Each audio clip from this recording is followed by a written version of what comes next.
Tervist, minu nimi on Viljar Koval ja ma sooviks täna rääkida natukene depressioonist. Depressioon siis tekib mineviku peale keskendumise pärast ja ärevus ja paanikahood siis tuleviku peale keskendudes või mõeldes. Depressiooni sümptomid on siis, et sul pole isu, söögiisu, kui sööd üle, ei suuda näiteks keskenduda, pidevalt oled kurb, siis rahutu või ärevustunne, ei tunne, et sa ei tunne ennast väärtuslikuna üldse, et mõttetu vana olen ja mõttetu naine või mis iganes. Motivatsioonipuudus, et ei taha teha midagi või kedagi näha või selles suhtes enesetapu mõtted käivad peast läbi. Need on siis depressiooni sümptomid, et kui sul on neid enam kui mitu, ütleme, et viis sümptomit viimase 2 nädala jooksul olnud, siis ma soovitaks konsulteerida kellegiga. Et see on depressioon ei ole mõtet häbeneda, see on ütleme, et auto läheb rikki, sa viid auto parandusse või ise füüsiliselt juhtub midagi, murrad käeluu ära, lähed arsti juurde, see on ka probleem, millega tuleb tegeleda.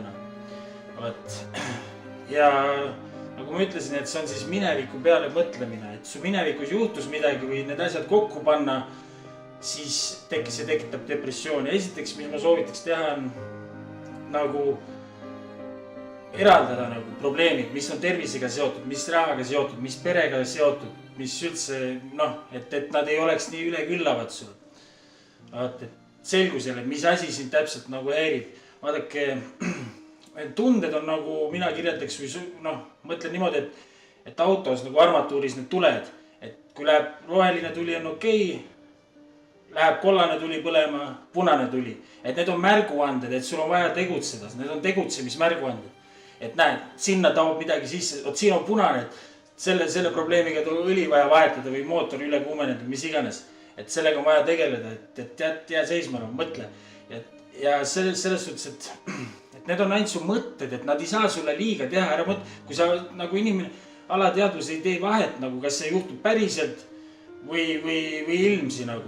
Või et kas see on mõtetes või toimub see tegevus päriselt, sul aju ei tee vahet selle. Sellepärast sa ei suuda ka mõelda selle peale. Sa mõtled, sa kohe hakkab alt tunne vaata. Aga hinga rahulikult, selles suhtes nad ei saa sulle mitte midagi teha. Need mõtted on pilved, lendavad mööda lihtsalt. Ja mis ma soovitaks depressiooni vastu, kindlasti kui sa suudad need igasse päeva enda mahutada, siis põhimõtteliselt depressiooniga peaks ühel pool ka olema, et kui sa hakkad trenni tegema, liigutad ennast füüsiliselt, keha ja aju on omavahel seotud, et liikumisest tulevadki emotsioonid. Et kui sa lihtsalt passid teki all, ei suuda ennast püsti ajada, siis ei saagi midagi paremaks minna põhimõtteliselt. Teine, lugemine.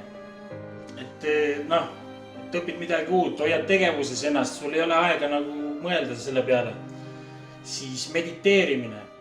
See on kõige parem asi, seepärast, et nagu ma ütlesin, et depressioon tuleb mineviku peale mõtlemisest ja ärevus ja paanikahood tuleviku peale mõtlemisest. Aga mediteerimine hoiab sind hetkes, siin samas hoiab sind, et sa mõte ei lähe uitama ei sinna ega sinna, seepärast, et ainult siin on võimalik õnnelik olla. Mitte seal mineviku probleemides või tuleviku probleemides või mis iganes. Hoiad siin hetkes, näe, sind ei ründa mitte keegi, kõik on korras, keegi ei tee sulle liiga, see on ainult sul oma peas, mis sul liiga teeb. Et eks meil kõigil on rasked aegu ja niimoodi, et ma soovitaks, et suhtle inimestega või leia professionaalset abi või kasuta mediteerimist või uuri selle kohta ja läheb paremaks, et elu käibki lainetena, et vahepeal ongi raskem, et ei tohi see ära lase nii üleküllavaks seda minna. Kõigil juhtub. Et kui küsimusi on, jätke kommentaar, kellelgi võib kasu olla sellest videost, palun jagage. Koos muudab maailma paremaks.